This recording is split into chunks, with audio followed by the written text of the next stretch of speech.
mention that I'm going to talk about a project that many of you might have already heard about, being asked to participate, or you will be asked to participate shortly.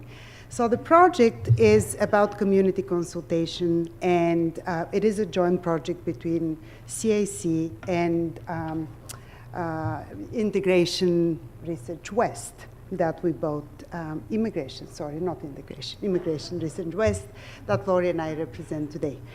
It is a project that we would really like to involve you and ask you to participate.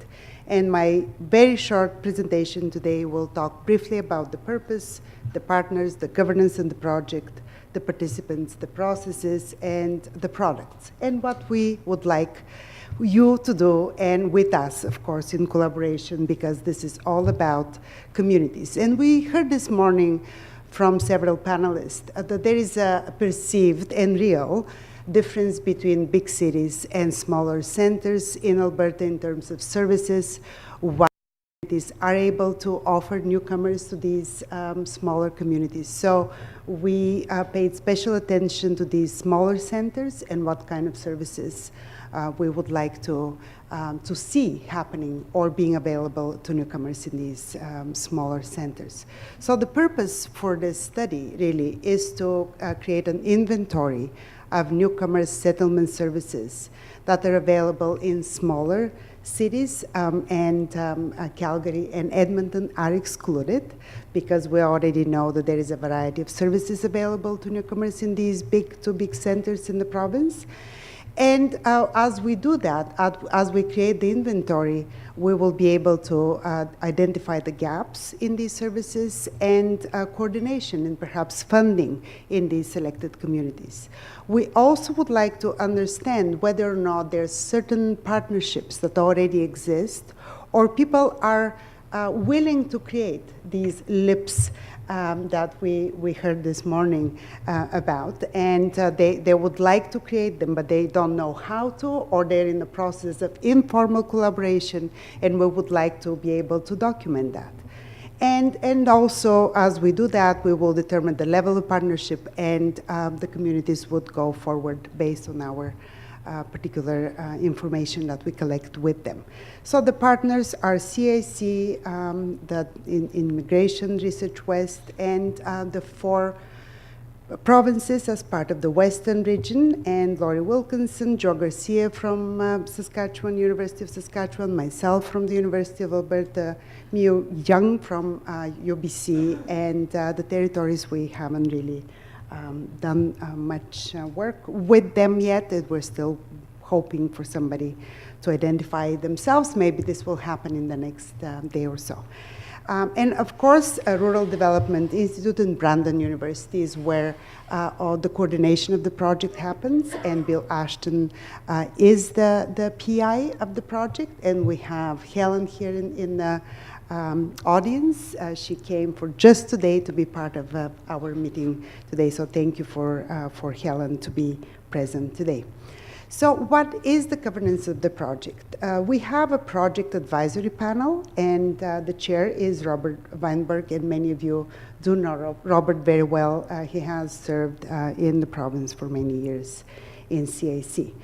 And the rest of the provinces have one person responsible for coordinating that in each province. So we're called co-PIs, or co-principal investigators, and 4 provinces and the territories.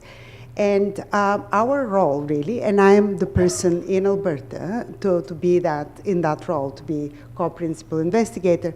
Our role was to put together an advisory panel. So, and also with the advisory panel to identify the participants. So it's not easy to identify, since, as we heard this morning, just about every town in Alberta receives immigrants nowadays. You know, newcomers go to all over the province. And so how do we decide which communities are the ones that are eligible? So these are the common criteria that we used in the 4 provinces and the territories, of course. So it has to be a rural and small city. It had to have at least one CAC-funded service providing organization that doesn't also have currently LIP funding. People might be working in partnerships, but it's not official. There is no LIP funding available. And receives immigrants annually, both new and well-established, because we heard this morning that there is a lot of internal migration within Canada. And also to be representative in terms of population and size and geography in the province. So we would not select communities that geographically represent only one area of the province, but they would be spread out throughout the province. And we wanted to have 5 to 8 service providing organizations in each community.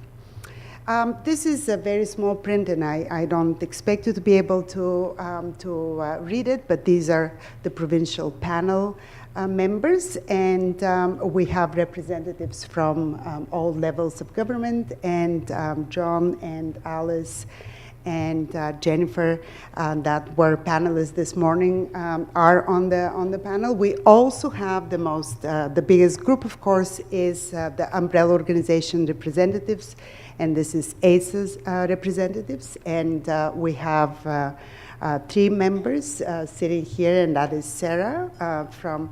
Oh, I have 2 minutes, so I will not introduce you, but these are all the people, and we will stay afterwards in this room and have a meeting. Okay, so,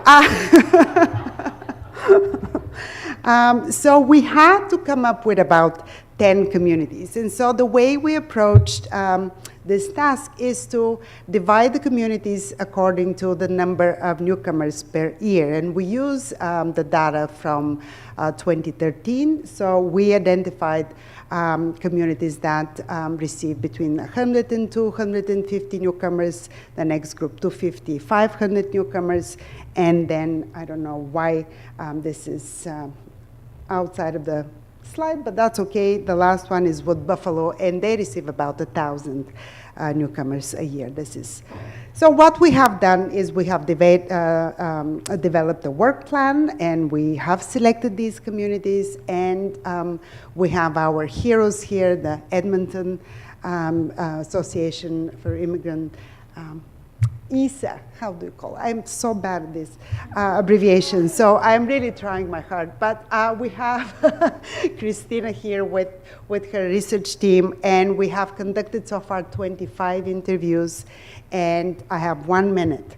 But you will be asked to please participate in the interviews, because it is very important for us to reach out the smaller organizations to find out what is happening in the province. And so we can develop these reports that John wants and needs in order to give funding, correct, John? And so we need you to be on board. We need to know what's happening in the provinces. And so it will be my responsibility after the data is collected to analyze it and hopefully present it next time. So reports, and there will be community reports. So whatever you tell us will come back to you in summary, and hopefully you will be able to benefit from it. And thank you very much. Thank you.